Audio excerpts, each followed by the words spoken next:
Well, thank you, everyone, for tuning into our program today. You may know that Family Talk is a listener-supported program, and we remain on the air by your generosity, literally. If you can help us financially, we would certainly appreciate it. God's blessings to you all. That's right, Dr. Dobson. And friend, thanks to generous listeners like you, Family Talk can reach more and more listeners with practical help and encouragement.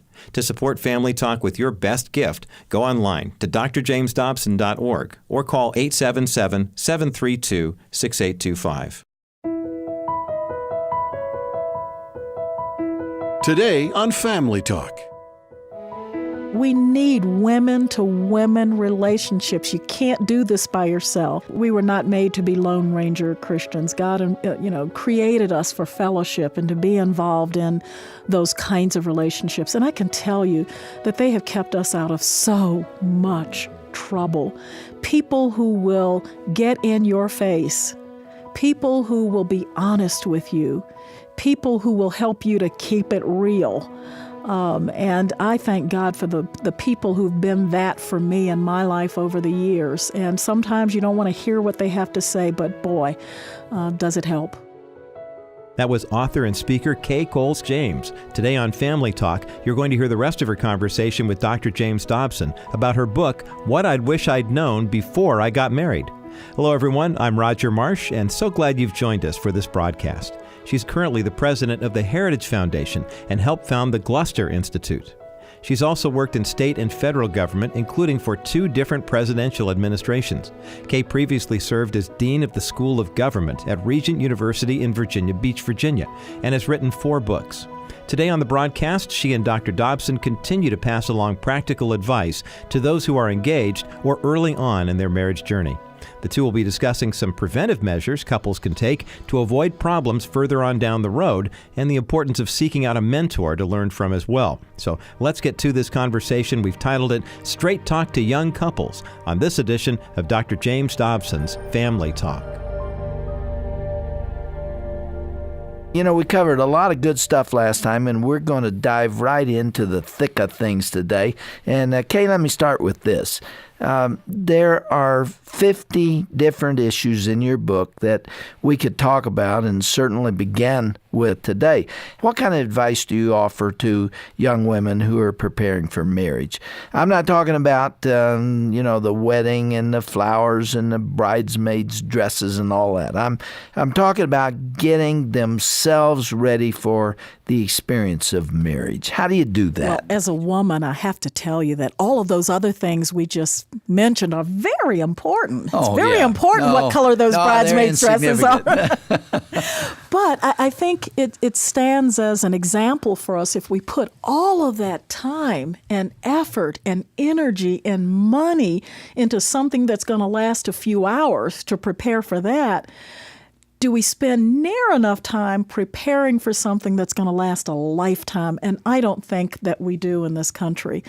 Well, there were several things, and I would have to confess that truly Charles was the author of the list. And those were the list of things that he felt Busy and Brandon needed to do in preparation. While I was covering those details, the calligrapher and the bridesmaids' dresses, Charles sort of took on the task of getting them prepared emotionally and spiritually. And one of the things he said is, before you all get engaged, I want you to have counseling. And one of the reasons for that is that the engagement is in and of itself a covenant. And, it's a commitment, and you've given your word. Yeah. And so before you get to that point, then all you want the pastor to do is say, we've decided to do this, and we just want you to help us. Put your blessing on. Put your blessing on us and make it work. So he insisted that they have pre-engagement counseling, and so that was one of the things that we recommended. We also said that, sweetheart, there are people who've loved you your entire life, who know you better than you know yourself. It's important that they get to know your potential spouse. We didn't want on the wedding day at a crowded reception for people to meet Brandon for the first time. Yeah. So one of the things Charles said they needed to do was to go back to our home church, spend time with friends, spend time with family so that they would get to know him and give her the benefit of their insights and their thoughts and their wisdom. Probably one of the most poignant times for us was Thanksgiving, when Charles's grandfather, who was in his 90s, said, "Come here, boy, sit down." And he said, scared him to death, told him to sit down. And that man imparted wisdom to him like you would not believe. Old folks know some stuff. And by the grace of God, one of the family members had a video camera, and we were able to sneak it over and sit it down. We got it on tape. We certainly did. And the wisdom of the elders in your life is so critical and so important.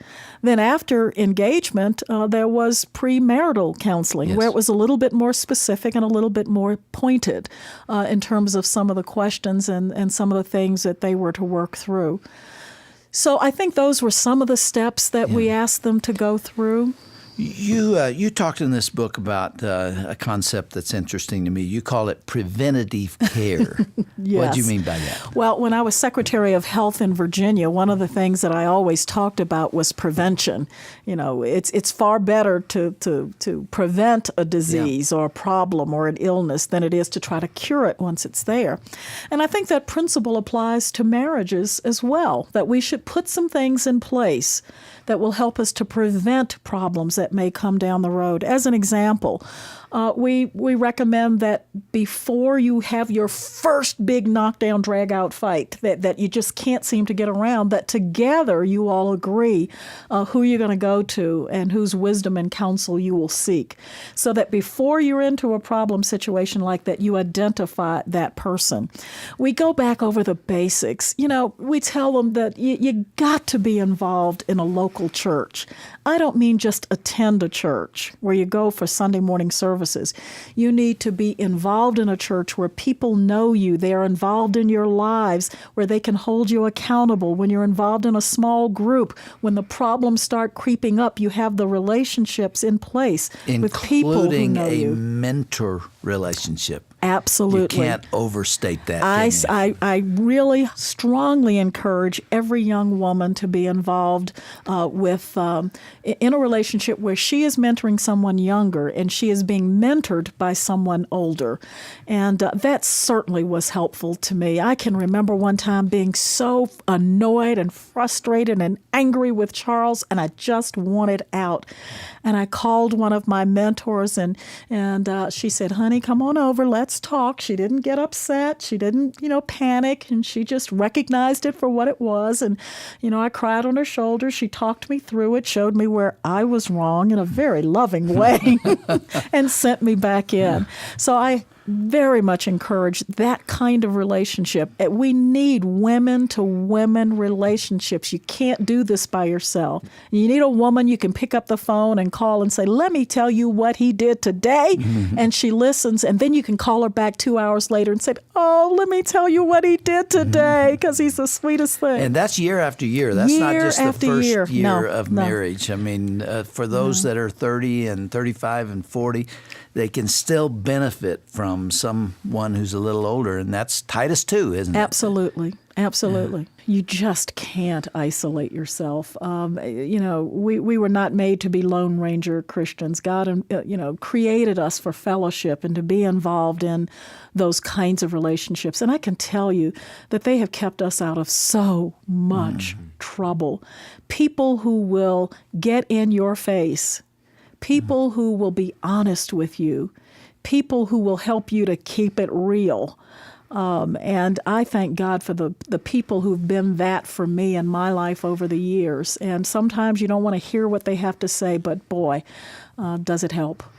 One of the words of advice that I have offered to women, this is not particularly unique, you say it too, Kay, is that a man cannot meet all of a woman's need package. I mean, he can't. He's not geared for it. I mean, she needs something that he can't provide. She needs women friends.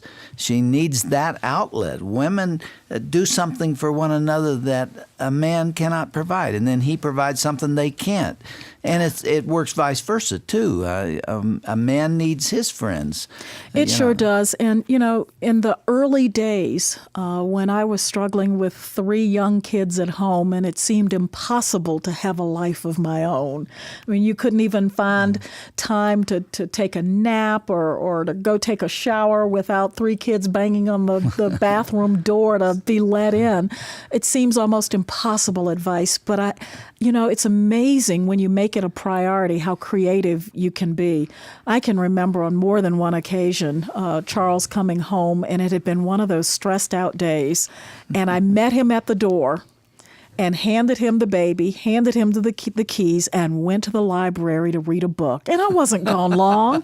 I was only gone an hour and a half. You knew you'd had it. I knew I'd had it, but I took that time to read something that I was interested in. And I encourage, and that's one of the things in prevention, I encourage women to keep up their interest, to read, take a class. You're a far more interesting wife. And incidentally, it also has another side effect. One woman told me that she maintained her license and she took classes and kept up her professional license. Little did she know that in her future was an accident where her husband was killed.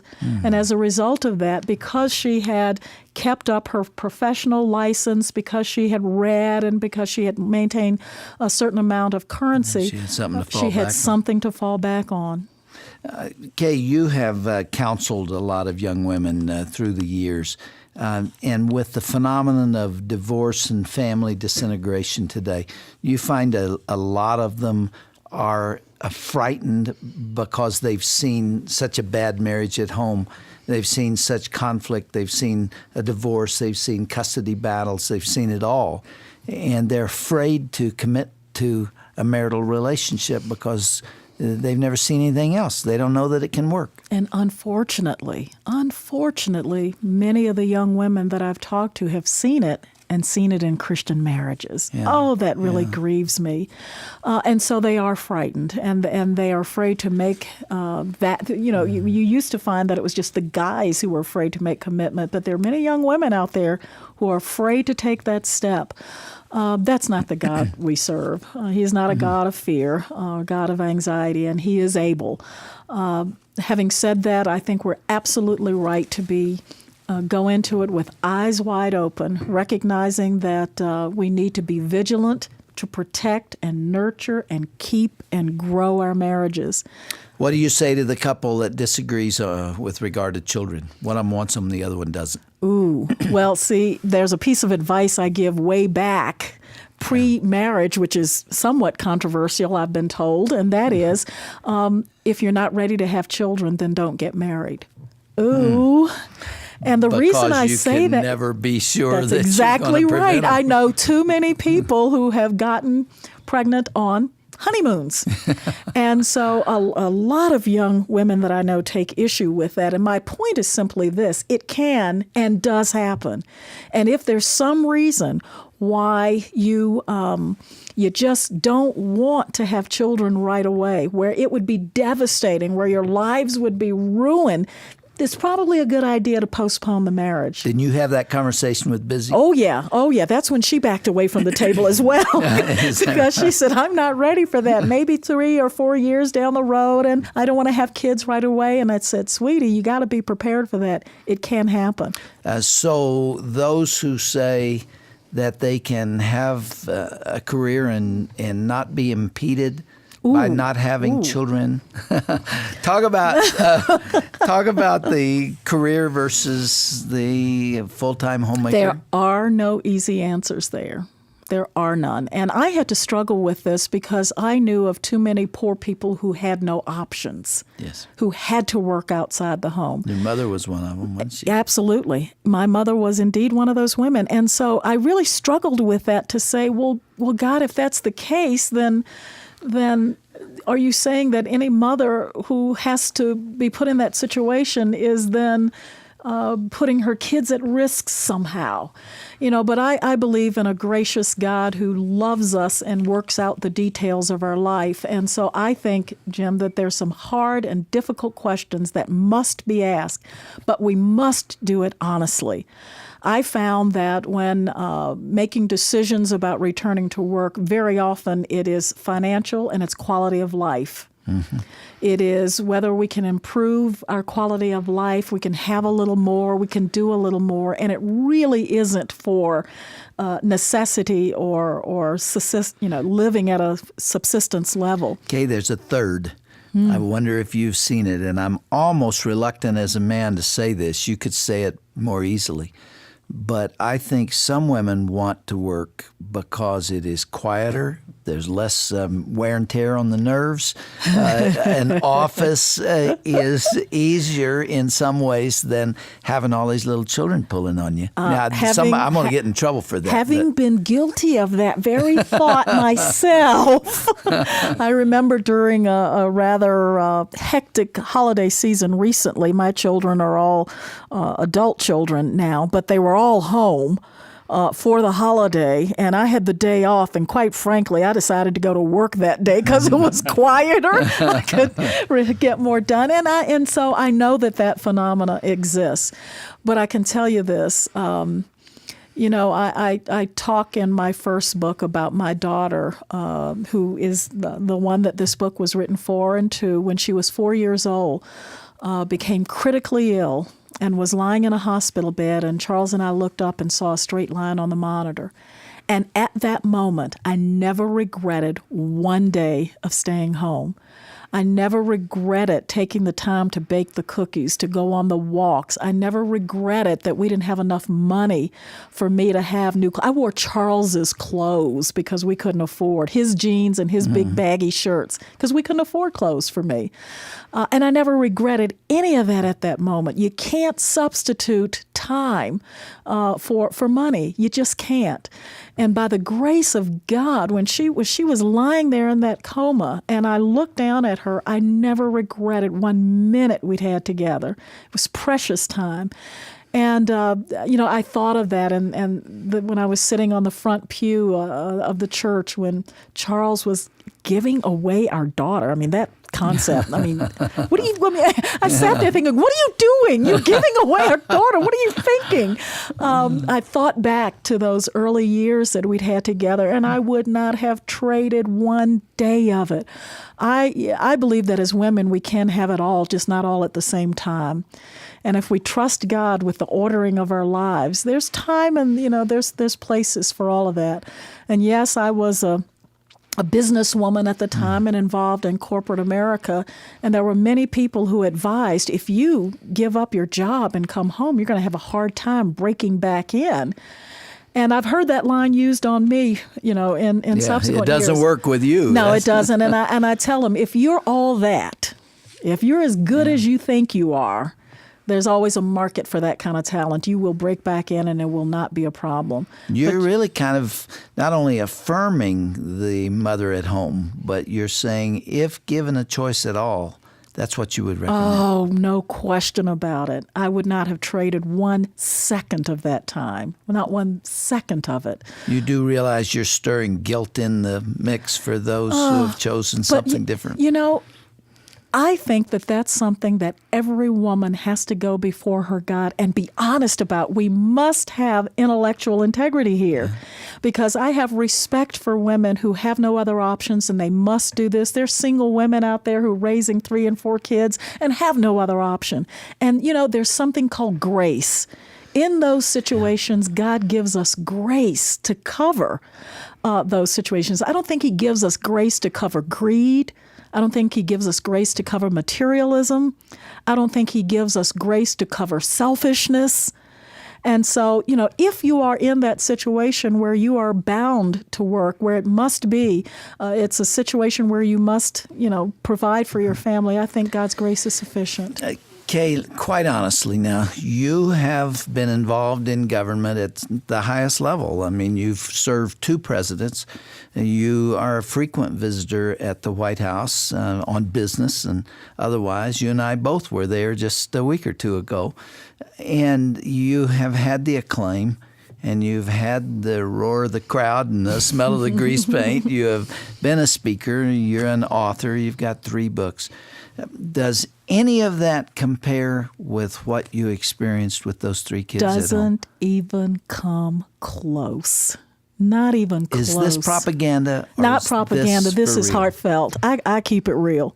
I don't know how to do it any other way. And, that's when I talk about this, and I talk about it with such a passion, it's because of the joy, the love, the fulfillment that comes with being a mom and being a wife, that for people that I love, I covet that for them. Do you say this to the young women? Oh, you absolutely. You say this to those that have been married 1 or 2 or 3 years? Absolutely, and particularly when they're in that stage of marriage where they just can't see it. It's not there for them. It's not happening. And I know, I've been there too. I understand what that feels like, and it's not good. But the problem is that so many young people are used to not working at something. Marriage is hard. It's hard, and it's hard work. It is. And sometimes it can be painful to go through situations with husbands and kids. And, I heard those words, but I didn't think they meant it was going to hurt that much or be that hard. Now, being alone is painful, too. Life is pain. There you go. There you go. And so as a result of that, I am very cognizant of the fact that as I talk to people, that you have to tell them that if they press it through, if they work it through, if they stick at it, the joy comes. I know so many of my friends who, when Charles and I were struggling in the early days of marriage, would say, I wouldn't put up with that for a minute. Why do you take that? And going on and on. And now, when they call us Claire and Cliff Huxtable, and the fact that we have such joy and enjoy each other, love each other so much, we've earned it. Okay, you got one funny recommendation in here. It's funny to me, and it is the notion that men and women communicate differently. No kidding. Oh, golly dang. That is something that young couples need to know. I had no idea. All of that Mars, Venus stuff, communicating, it's real, it's true. And, one of the things that really Charles and I had to work through were the elements of how to talk to each other. He didn't realize that he came through as so stern, and not only what you say. I used to tell him all the time, it's not just what you say, it's the way what you say it. That's so important to me. This is funny too. At the back of your book, you have 2 contrasting lists, one from the 1950s and the other from modern times, about what it takes to be a good wife. And there's some humorous stuff in there that I won't take the time to read. But the truth of the matter is that some of that old advice wasn't all that bad. Well, some of the women from the 50s, although they laughed and made fun of them and came under much derision, the reality is that there's some solid, good advice in there. But it has to be updated and modernized because we live in a totally different culture and a totally different world. And women today are faced with so many more pressures, opportunities, stresses. The women's movement has opened up so much in a positive way. Yes. In a positive way for women. You probably would not be in the position you're in 25, 30 years ago. Oh, absolutely. As a matter of fact, Jim, now I'm going to say a shocker for your audience. I think Christian women ought to lead the feminist movement, by the way. Huh. Absolutely, because we ought to define it. And we are the ones who say, we're glad we're women. God made us women. We're proud of what all that means. And we don't have to be like men to be equal to anybody. Oh, man, that's pretty good stuff. Well, I think that Christian women have a lot that we can share and show for the world. Women are looking for answers. They really are. Kay, it's always good to have you here. The title of the book is What I Wish I'd Known Before I Got Married.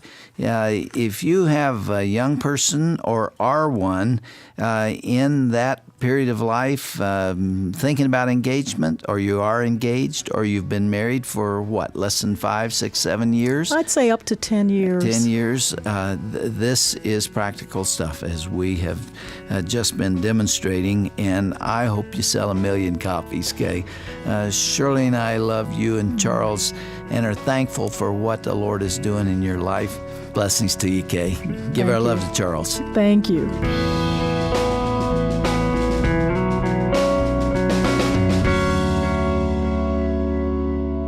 We hope these 2 broadcasts over the last 2 days have encouraged you, especially if you're considering marriage, and that they've made you realize the gravity of the commitment that you're about to make.